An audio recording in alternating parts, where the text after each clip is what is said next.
الزيتون يا يوسف.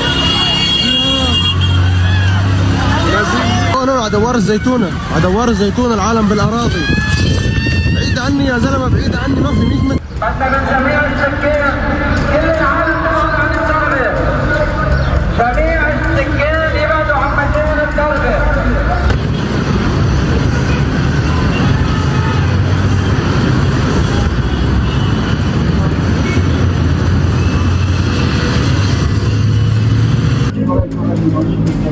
نزوح كبير من المدينة الرياضية اتجاه ملعب البلدي.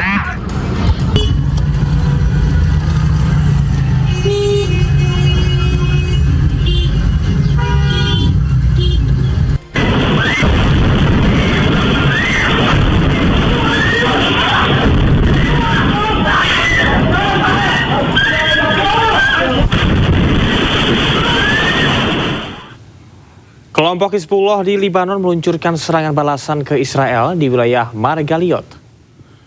Serangan ini disebut sebagai respon atas meningkatnya ketegangan dan serangan sebelumnya di wilayah Lebanon. Beberapa titik dilaporkan menjadi sasaran. Dan pemirsa, situasi ini kembali memicu kekhawatiran akan eskalasi konflik, terutama di tengah upaya gencatan senjata yang belum sepenuhnya stabil.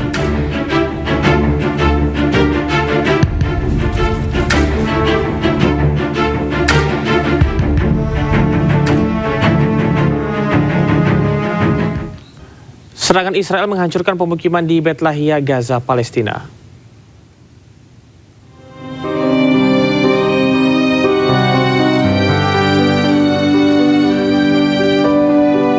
Seorang anak berdiri di tengah-tengah reruntuhan pemukiman yang hancur setelah diserang oleh Israel. Ledakan pun masih terdengar di wilayah tersebut saat Israel terus menyerang wilayah Bet Lahia di Gaza, Palestina.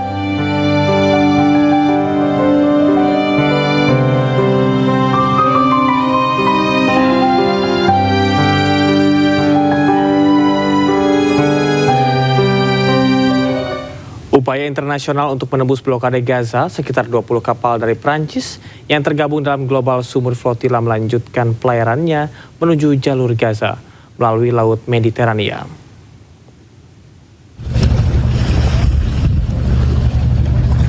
Armada ini berangkat dari Marseille pada awal April membawa relawan serta bantuan seperti perlengkapan medis dan benih tanaman. Misi ini melibatkan berbagai organisasi sipil dan telah menggalang dana sekitar 500.000 euro untuk Gaza. Setiap kapal terdiri dari sekitar 8 orang dan akan singgah di Italia sebelum melanjutkan perjalanan ke Gaza. Misi Global Sumur Flotilla menargetkan lebih dari 10.000 relawan dari sekitar 10 negara untuk membawa ribuan ton bantuan kemanusiaan bagi masyarakat Palestina di jalur Gaza yang masih menghadapi blokade dan serangan Israel.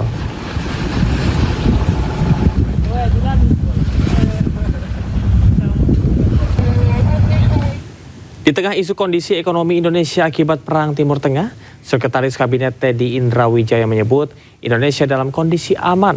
Bahkan di saat negara lain menaikkan harga BBM, pemerintah Presiden Prabowo Subianto tidak menaikkan harga BBM subsidi.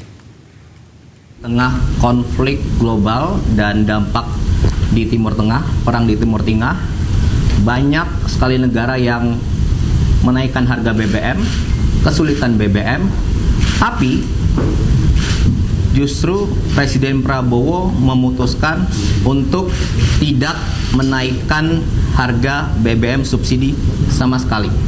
Itu fakta. Anda bisa lihat sendiri di negara tetangga dan negara sekitar. Oke? Kemudian yang kedua, data perekonomian dari ekonomi yang benar menunjukkan kita mengarah ke optimistik. Daya beli masyarakat terjaga.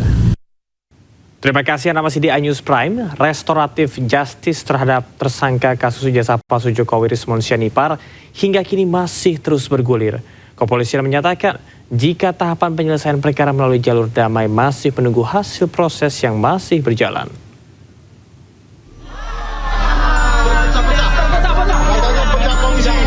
Harapan tersangka kasus ijazah Jokowi Rismon Sianipar agar Polda Metro Jaya segera mengabulkan permohonan restoratif justice sepertinya masih sekedar angan-angan.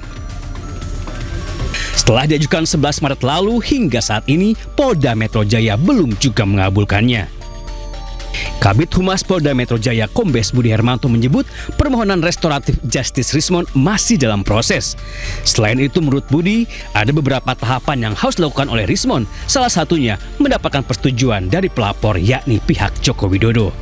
Jadi namanya tahapan restoratif justice, ada permohonan dari tersangka, orang yang ditetapkan sebagai tersangka memohon kepada korban ataupun pelapor untuk perkaranya bisa di RJ. Yang bersangkutan setelah itu pihak pelapor ataupun korban menyetujui dan itu melalui proses gelar perkara di penyidik.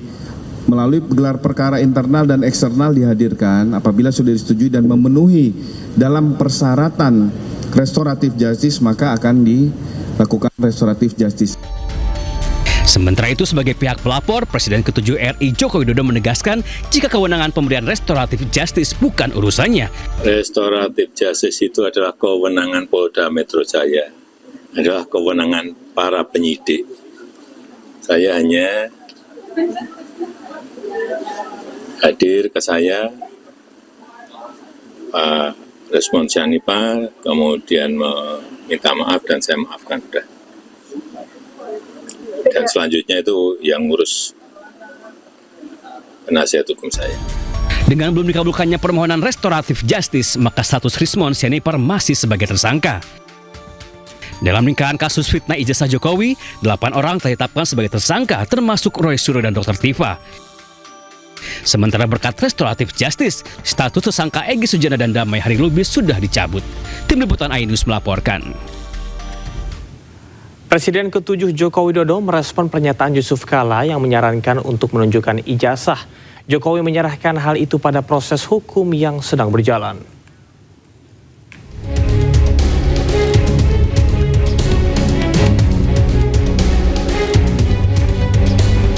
Presiden ke-7 Joko Widodo menanggapi pernyataan mantan wakil presidennya Yusuf Kala yang meminta Jokowi menunjukkan ijazah aslinya. Jokowi dengan tegas menyerahkan hal itu pada proses hukum dan aparat penegak hukum. Serahkan pada proses hukum yang ada. Dan memang mestinya yang menuduh itu yang membuktikan. Bukan saya disuruh menunjukkan. Nanti semua orang bisa menuduh dan suruh menunjukkan buktinya yang dituduh. Sebelumnya Yusuf Kala menilai tuduhan ijazah palsu milik Jokowi adalah persoalan yang sederhana.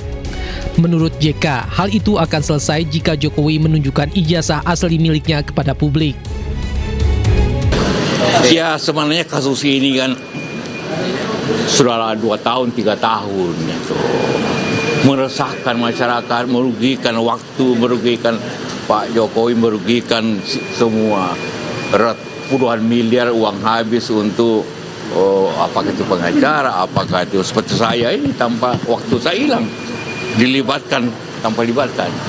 Sebenarnya sederhana persoalannya, karena saya Pak Jokowi yakin bahwa punya ijazah asli. Ya, sebenarnya untuk kita stoplah nih perkara dengan cara tinggal Pak Jokowi memperlihatkan ijazahnya kan.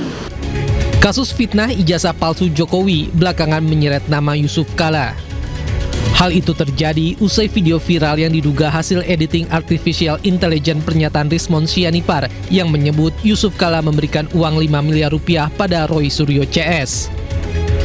Hal itu dibantah Yusuf Kala dan ia telah melaporkan Rismon ke Polda Metro Jaya.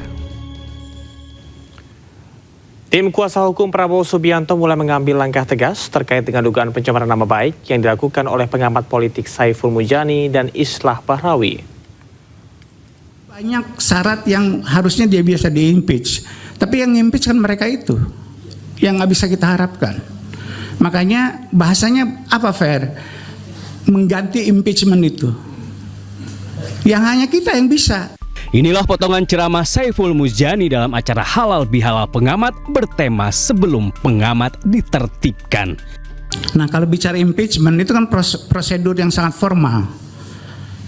Kita berharap pada orang-orang DPR itu yang Saiful berbicara soal mekanisme impeachment atau pemakzulan seorang presiden. Nama Prabowo Subianto ia sebut-sebut. Tidak hanya Saiful Muzani, Islah Bahrawi juga menyampaikan ceramah serupa. Sama seperti halnya perang Iran melawan Amerika, yang bisa menghentikan perang itu sebenarnya bukan negosiasi syarat dan prasyarat yang akan diajukan masing-masing. Yang bisa menghentikan perang itu adalah tumbangnya Trump. Ya kalau kita bicara Indonesia, yang bisa menghentikan teror itu adalah tumbangnya Prabowo, nggak ada pilihan lain. Tayal video ceramah keduanya viral di media sosial. Bahasanya Beberapa pihak merasa terusik dan menuding Muzani dan Islah tengah mengajak publik menggulingkan Prabowo Subianto. 98 juga tidak akan terjadi kalau Rai dan teman-teman nggak turun. Nggak akan itu MPR akan menurunkan Soeharto, nggak akan. Tim kuasa hukum Prabowo Subianto bahkan ambil langkah tegas dengan melaporkan Saiful Muzani dan Islah Bahrawi ke Barreskrim Polri. Keduanya dilaporkan terkait pencemaran nama baik, penghasutan hingga upaya penggulingan pemimpin negara.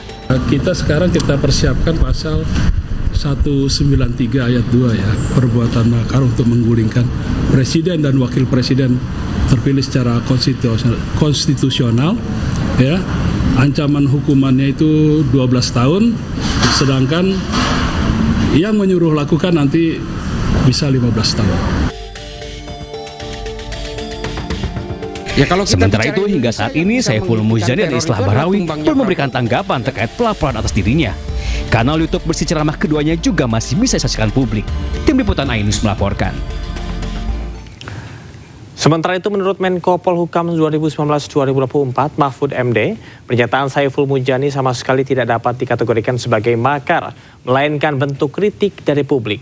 Sementara mantan Kepala Kantor Komunikasi Kepresidenan Hasan Nasbi menyebut Saiful Muzani tidak memahami prinsip demokrasi yang baik. Termasuk yang tidak setuju ya, misalnya menjatuhkan pemerintahan di tengah jalan, karena kalau itu terjadi masih aja pasti timbul lagi masalah lagi. Ya, tapi ini kritik lah, bahwa itu bukan makar yang begitu itu. Jalan keluarnya apa? Kalau bagi pemerintah perbaiki dong. Kan masih ada 3,5 tahun lagi, iya kan, untuk memperbaiki. Ini baru 1 tahun 8 bulan itu sudah banyak masalah seperti ini. Kritik itu harus memang ada kelompok masyarakat di bangsa kita maupun di negara lain yang itu mengaku pejuang demokrasi, tapi mereka mengukur demokrasi itu dengan isi perutnya sendiri, mengukur demokrasi itu dengan perasaan dan keinginannya sendiri. Jadi kalau keinginannya kesampaian, kalau perasaannya terpenuhi, kalau dia terlibat dalam sebuah kebijakan, maka dia akan bilang demokratis. Tapi kalau keinginannya tidak kesampaian, kalau perasaan-perasaannya tidak terpenuhi, kalau dia tidak terlibat dalam pengambilan sebuah kebijakan, dia akan bilang itu tidak demokratis. Lamanya antrean haji di Indonesia membuat pemerintah mengkaji aturan baru.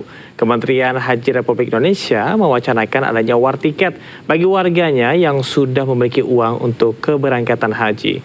Dan pemirsa, usai sudah kebersamaan kita dalam iNews Prime hari ini. Temukan informasi-informasi terbaru lainnya di www.inews.id. Cuplikan tayangan berita iNews dapat Anda saksikan di kanal YouTube @official iNews. Dan mewakili kerabat kerja yang bertugas, saya Camara Henda pamit. Terima kasih dan sampai jumpa.